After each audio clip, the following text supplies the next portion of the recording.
So these are the answers for solving quadratics using a square root. For the formative assessment, number one mistake is you forgot both the positive and the negative answer. So remember, you were taking the square root on both sides. Many of you had 2, but you've been able to do that for a long time. This is showing that you understand that there is a positive and a negative square root when you're solving a quadratic equation. Here, many of you had this. Rounding was an issue, but many of you didn't have this. It's minus 11, so you had to add 11. There was a coefficient of 1/5, so you had to multiply by 5 to have x squared equals 120, and then you needed to take the square root of that.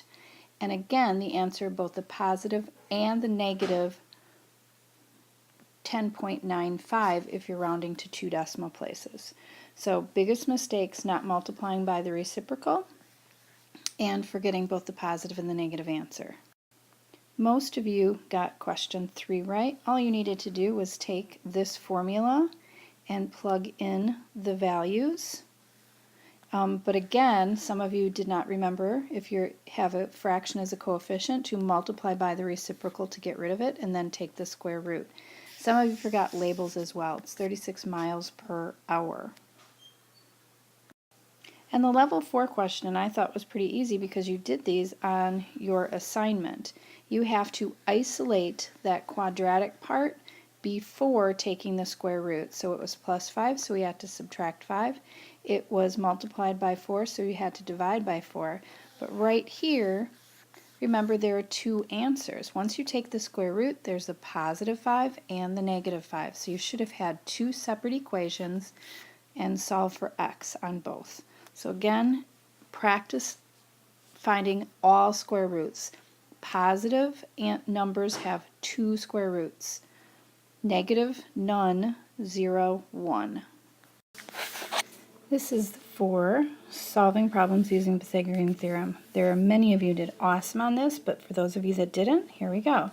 So the first one is the converse, and all you really had to do was show me the work that you were plugging the numbers in, so you knew which was A, which was B, which was C, and I put them in order. So this is a pretty easy one. It shows that it works, so this one was a yes. For this question 6, you needed to find what x was. And some of you thought that it went with the directions for number 5, but this was what you were trying to find, x.